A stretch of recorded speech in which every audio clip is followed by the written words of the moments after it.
The modernisation and re-equipment of British railways, more commonly known as the Modernisation Plan, was the government's attempt to overhaul the nation's ageing network and bring it into the 20th century. Increases to speed, reliability, safety and line capacity were promised, and a huge amount of money was invested into the scheme.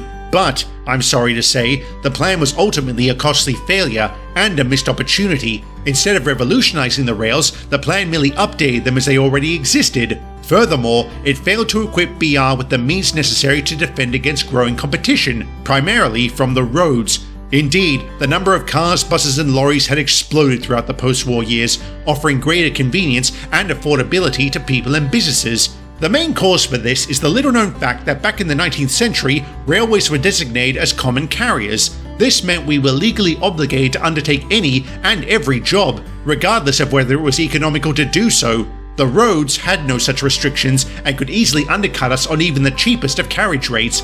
As such, we lost a huge amount of our small wagon load traffic throughout the 50s, which makes me wonder why BR went to the effort and expense of building large marshalling yards in the first place. And don't even get me started on the closures.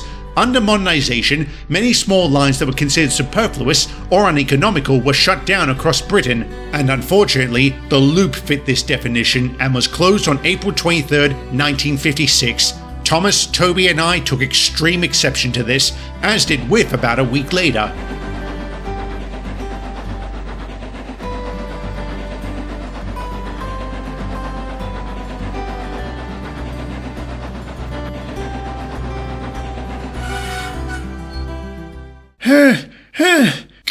Good morning, Gordon. Good morning, Whiff. I must say I'm relieved to see you. I was about to send out a search party. It's not like you to be late. Sorry about that. There was a points failure at Lower Knapford, and I had to wait for them to fix it before I could move on. Why didn't you— Wait, never mind. Were you about to ask why didn't I just go around? Until I remembered why you couldn't. Grr. Honestly, this is exactly the sort of thing I was worried about when they closed the Loop. What were they thinking? Oh, not you too. What do you mean? I had to listen to Thomas and Toby bang on about this. You'd think they'd lost a friend the way they keep moaning about it.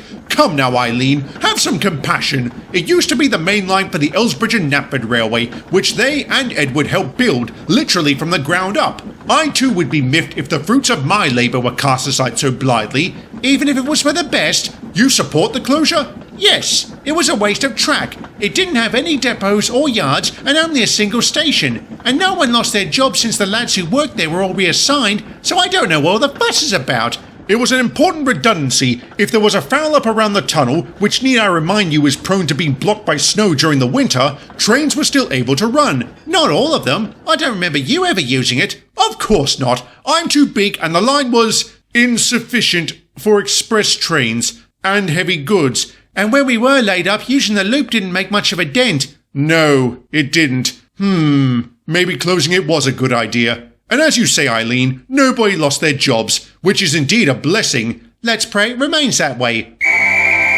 Pray that I also have a smooth run to Barrow. Good day, everyone. I shall see you upon my return. Bye, Gordon. Later, Gordon.